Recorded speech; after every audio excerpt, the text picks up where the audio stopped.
The biggest changes you'll notice at Inverness are here in the back corner of the property.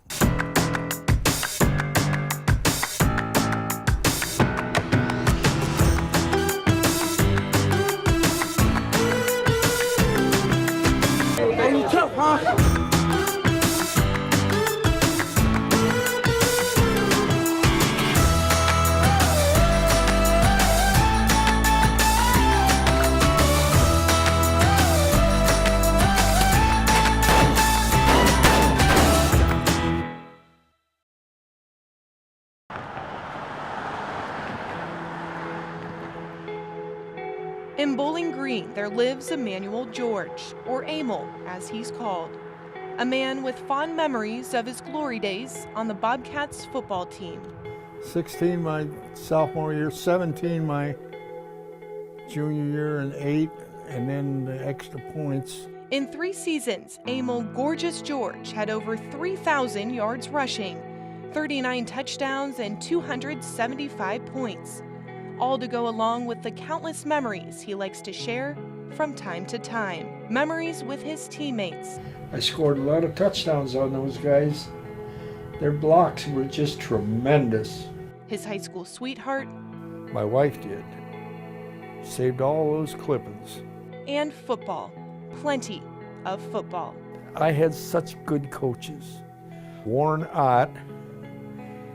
Warren was my mentor in life. Emil set many records on the field, and 67 years later, he thinks one still stands. But he's about to find out that's not the case at all. Bowling Green High School athletic director and head football coach Dirk Connor has a surprise for Emil. Weather's supposed to be nice on Thanksgiving Day. Yeah. Hi there. Well, I'm here today to tell you you actually have 6 records at Bowling Green High School. And I printed those out for you right here, which is pretty remarkable because they're they're the longest standing records we have at Bowling Green High School that haven't been broken yet. Coach Connor leaving Emil in disbelief. You say those still hold? They're all yours. They're still there. Drinks for the house. So there they sat, former player and current coach, reminiscing The era was different. on times gone by. You had 302 rushing yards versus Napoleon your sophomore season. Oh, yeah? You remember that game at all? No. No. That's pretty good, though. Yeah, yeah. Come here, I want to show you something. That's something. Clippings. Look at those helmets. Yeah. Lots of clippings saved by Emil's late wife, Lois. My wife did. Saved all those clippings. I could have cared less, you know.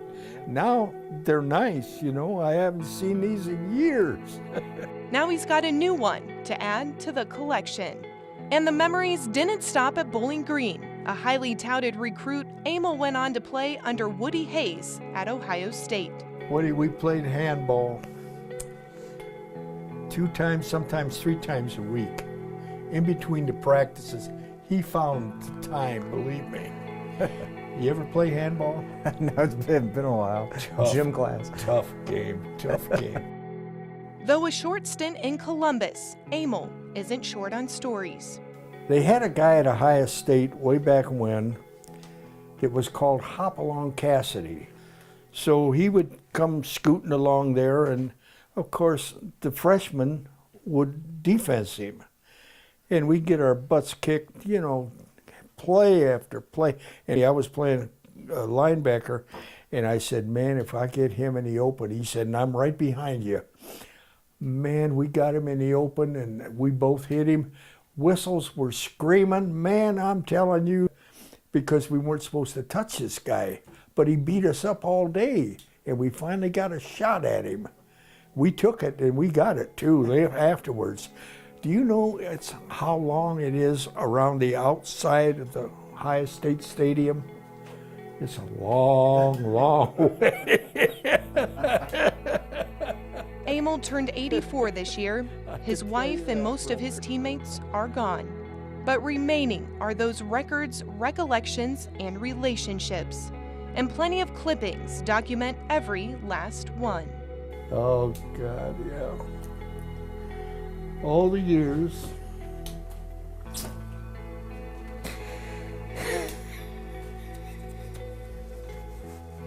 The memories don't change. Oh, that's good. That's why we do it.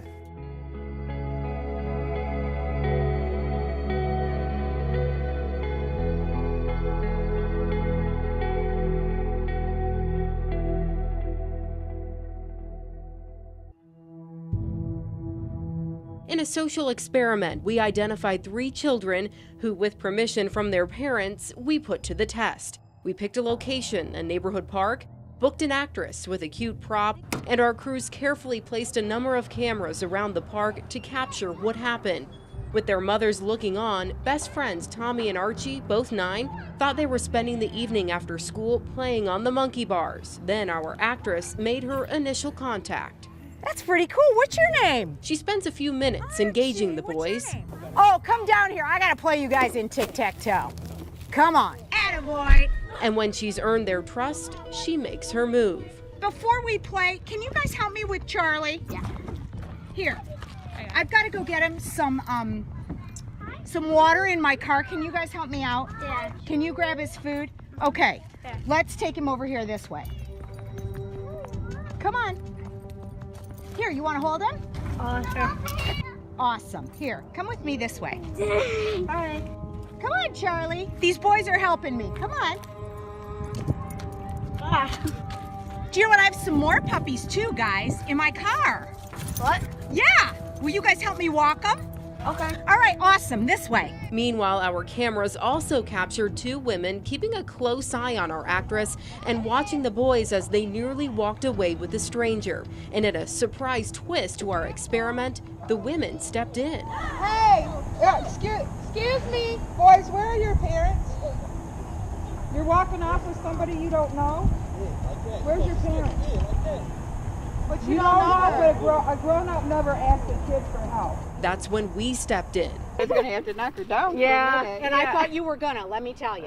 You weren't going to let those kids walk away. Yeah, no, because it could be my kid, and you just want to protect your kids. Tommy and Archie's moms comforted by the interference of the women on the playground. But I love that she said, go find your mom. Yeah. The boys' mom still soaking in what had just happened and realizing a woman in a sparkly ball cap and pink sneakers isn't the kind of person their boys identify as a stranger. I think it's good to learn about things in the classroom, but real world experience, sometimes when push comes to shove, you do things you might not expect yourself or your child to do because it's a puppy, it's a person who's outgoing and friendly and nice. So what happened when we traded a puppy for a popular kid's toy, an LOL surprise doll? Hi, can you get that for me? 7-year-old Kensley was intrigued and engaged our actress, who asked if she knew about the popular toy. So do you think my granddaughter's gonna like it? Mm-hmm. And then there's like an LOL surprise doll charm in it. Inside the ball. Yeah, inside the... So cool. Kensley continued opening the surprise packages inside, and before you knew it, the pair was off to get another from the car. You've been such a sweetheart in helping me. I'm gonna give you one. Come on, let's go get one. Mom watched on the whole time. Very, very nervous. I mean, obviously I knew what was going on, but scary. Yeah. I mean, we talk about stranger danger all the time, and you think you know what your kids are gonna do, and until they get an LOL doll. Pediatrician Dr. Oke Hindi Obeto talks to parents about bringing up the topic to their children. Let's take him over here this way. We showed her our video from the experiment. She says we need to get away from the phrase stranger danger, as to a child, a stranger is someone scary. So I say more like, don't go away with people you don't know. Anybody you don't know, don't go anywhere with them. Dr. Obeto says you should start talking to your kids around age 4 or 5 and reintroduce the topic every year. To help it really sink in, she says try role-playing. And if your child does get approached by someone asking for help, they should ask for permission first by whoever is taking care of them at the time. Somebody comes and says, oh, I'm looking for directions, can you help me? Take a step back. and say, I'm not allowed to talk to people I don't know, and then run and go get whoever you're looking for. Here, come with me this way. Advice hopefully all our children will never actually need to use. You can keep that one. Help me look and see where the other ones are. Amanda Fay, WTOL 11. I'm sure that she is looking down, smiling, knowing that the child that she saved is now saving others. Monica Kelsey is focusing on her life, not dwelling on the way it began. I was able to reconnect with my biological mother when I was 37, and getting to know her literally changed the course of my life. She learned the circumstances which ultimately led to being adopted. She was 17 years old. She was brutally attacked and raped and left along the side of the road. And then if that wasn't bad enough, she found out she was pregnant. And on April 19th of 1973, abandoned her child at a hospital in Williams County, Ohio. And that child was me. Meeting her mom for the first time. Telling her how much I loved her, because I knew she loved me, because she carried me to term and she gave me the life that I have. It defined her purpose. To make sure that no child has ever felt unwanted or left in a trash can, a dumpster, or along the side of the street. So that's why I started Safe Haven Baby Boxes. A desperate mother can come to the fire station, find the box on the outside of the building, open it up, place the baby inside, press the button, a series of silent alarms will go off, shut the door, and simply walk away. Paramedics will be on the way in minutes. Exactly how it worked just a couple months ago in Michigan City. Baby in Michigan City was placed on November 7th at 10:24 p.m. The firefighters retrieved her at 10:27, 3 minutes later. I'm elated. Him and I were like proud papas in the back of this ambulance. By law, we have to ride in with the baby. And it worked flawlessly for this little girl. We've talked. We're going to name her Baby Hope. And Monica is hoping to make a difference in the very state she was abandoned. 8 babies were abandoned in Ohio last year. Among them, a baby found decomposing in a car on May 15th. She definitely was not seen placing this child in the backseat of the car, so would she have used a baby box to keep this child safe? Sterling Ray of Toledo Fire says the safety of a child is what's most important. It really goes down to, comes back to the protection of the child. That's the biggest thing. So if this is going to be utilized in the future in our region or within our department, we'd acclimate to it and make the best of it. Safe Haven Baby Boxes is currently in talks with many locations in Ohio and more to come in Indiana. 7 contracts are signed for new locations in the upcoming months, while 2 boxes are active in Indiana right now. The boxes are leased out, fees agreed upon, state by state. Helping make all this happen is Monica's biological cousin, who she met for the first time when her mother was dying. We were just started talking, and I said, so what do you do for a living? And she goes, well, I'm a paramedic and a firefighter. And I'm like, shut up. I'm like, oh my goodness. And she's like, well, what do you do? And I'm like, I'm a medic and a firefighter. She's like, no. Her passion became my passion, and I wanted to walk beside her in this and see her dream come true. A dream to be there for women who feel as alone as her mom did decades ago. She was with me when I took my first breath, and I was holding her hand when she took her last. She'd abandoned her baby, but still gave her a life. We're just here to protect these children and hopefully give this woman an opportunity to make a good choice. Because if she doesn't make a good choice, she's going to regret it for the rest of her life.